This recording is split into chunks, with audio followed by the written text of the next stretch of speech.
Okay, today's lesson is on using the sum and difference formulas. And if you'll refer to the formula sheet that we talked about at the beginning of the chapter, if you don't remember where that is, it's under document sharing on MathLab. But these last two sections are going to deal with the rest of those formulas on that sheet. Now, typically, if we were actually in class, I told you all you needed to memorize the reciprocal quotient and Pythagorean identities. But all the remaining identities, you just would need to know how to use them. So don't worry about having them memorized. Just have your formula sheet in front of you. Today we're just going to focus on sum and difference.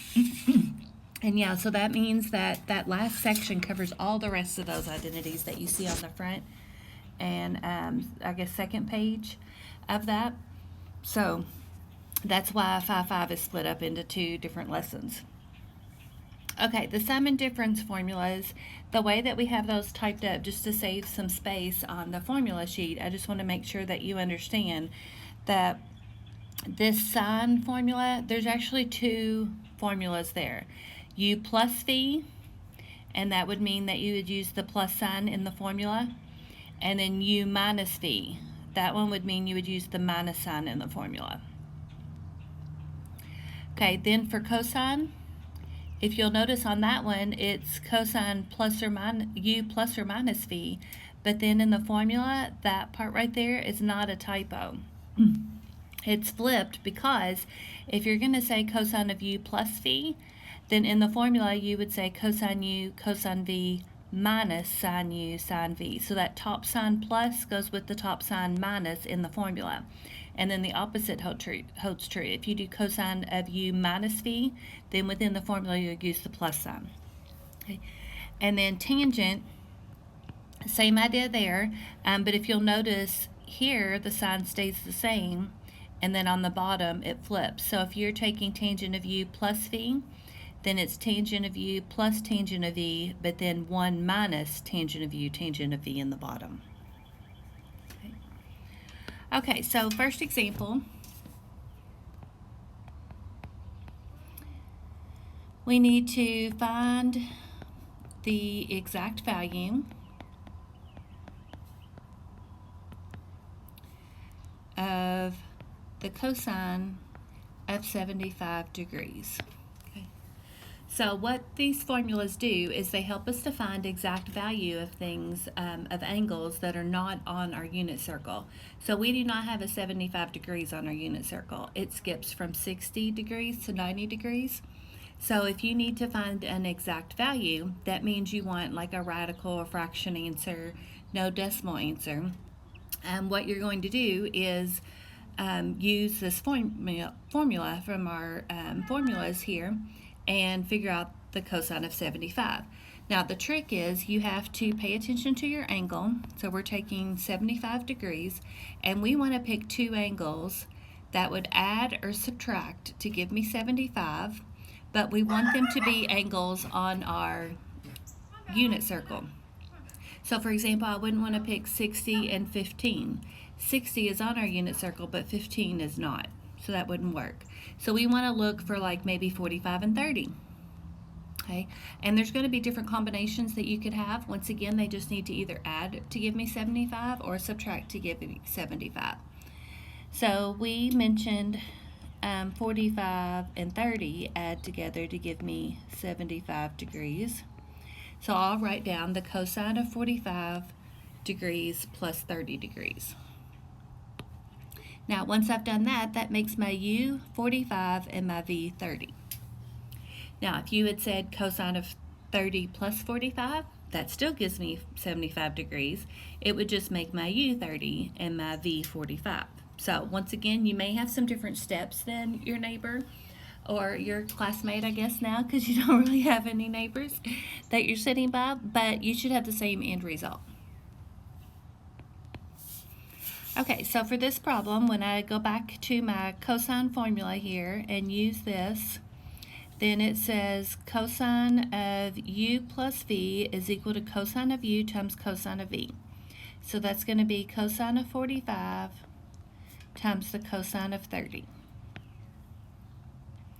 Okay, but then I'm going to subtract, because remember, if you're adding outside here, then you're going to subtract in the formula for cosine, and then it's sine u sine v. So that's sine 45 sine 30. Okay, now we go through and we figure out those values. So cosine of 45, well, 45 degrees, your ordered pair is radical 2 over 2, radical 2 over 2. We want cosine, so that's x. Okay, then at 30 degrees, we want x again because we're still dealing with cosine, so that's going to be radical 3 over 2.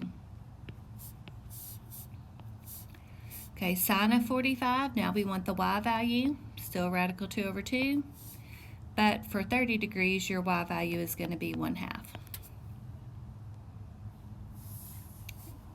Okay, then we multiply this out, and we end up with radical 6 over 4 minus radical 2 over 4. Now you could write your answer like this, or since both fractions have the same denominator, if you just want to write it one time, that works. Just remember you can't subtract radical 6 minus radical 2, because in order to subtract radicals, they have to have the same radical and the same number underneath the radical.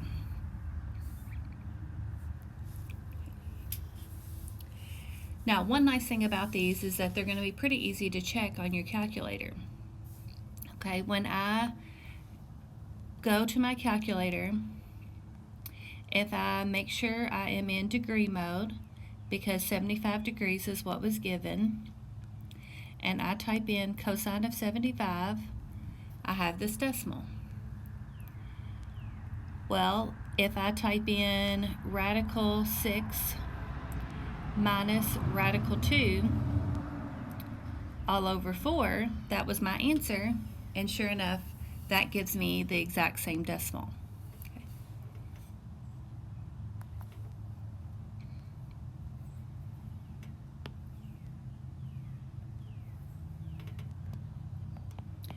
Okay, next example, we want to find the exact value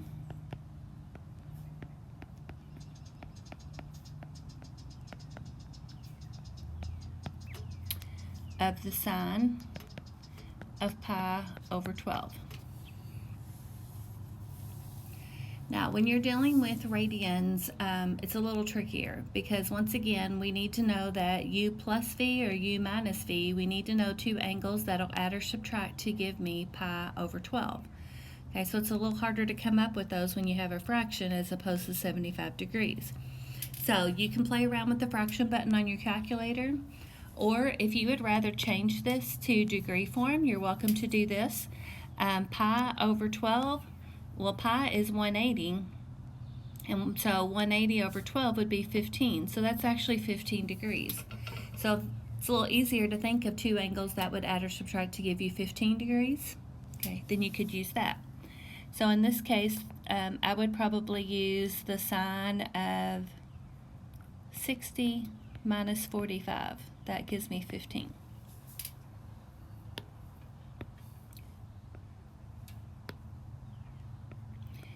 Okay, you could also do 45 minus 30. Once again, there's going to be several different answers that you could have. Okay, so this is going to make my u 60, my v 45. So if I go to my sine formula, then I have the sine of 60 times the cosine of 45. Okay, our sign does not flip on the sine formula, so it's still minus. And then cosine of 60, sine of 45.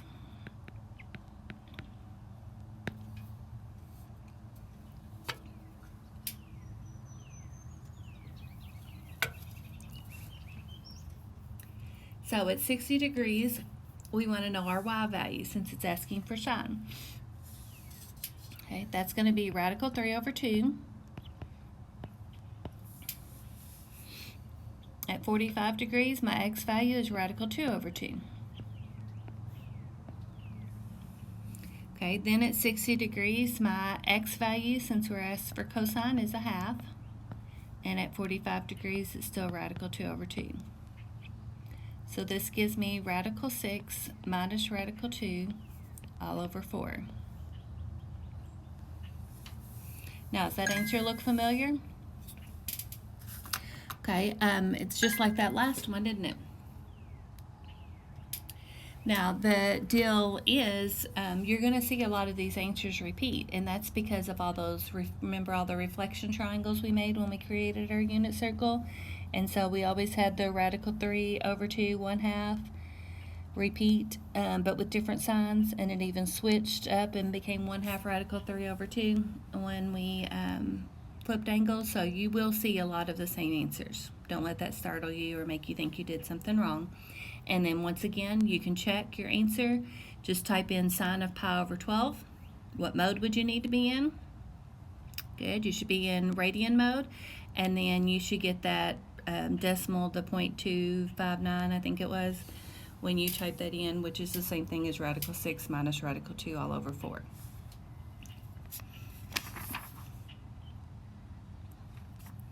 Okay, next example.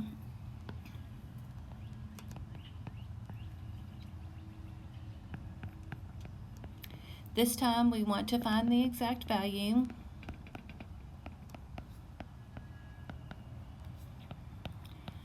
of the sine of u plus v, given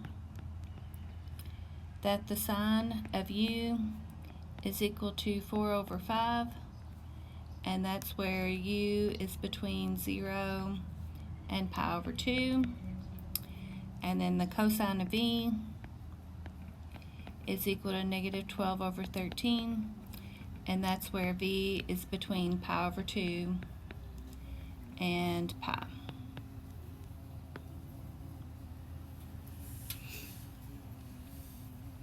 Okay, so I'm going to focus on my formula of sine u plus v. So sine of u plus v tells me that I need to do the sine of u times the cosine of v plus the cosine of u times the sine of v.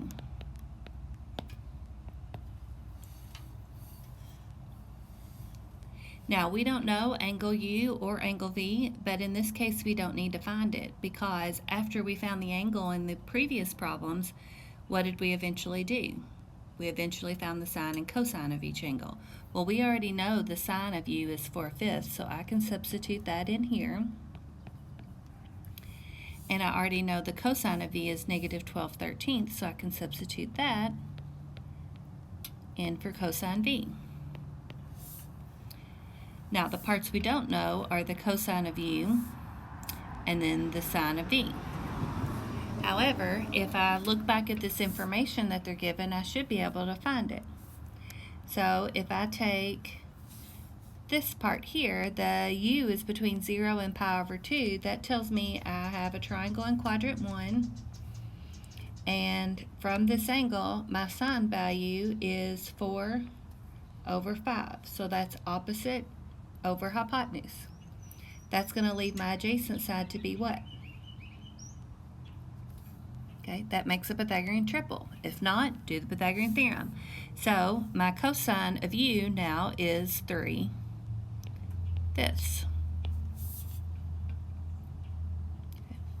It's in quadrant 1, so I know it's still positive.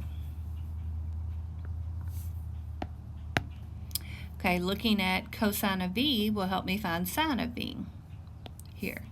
So draw another triangle. This time my triangle is in quadrant 2. There's my angle v. My adjacent side is 12, and my hypotenuse is 13. So that leaves my opposite side to be 5. That's another triple, but if not, do the Pythagorean theorem. Okay. So now if I look at that triangle, if I need to find the sine of that triangle, that's going to be opposite over hypotenuse, and I'm in quadrant 2. Sine is still positive in quadrant 2, so I leave it as positive 5 over 13. Okay, now this multiplied out gives me negative 48 over 65, and this gives me 15 over 65. So negative 48 plus 15 is negative 33 over 65.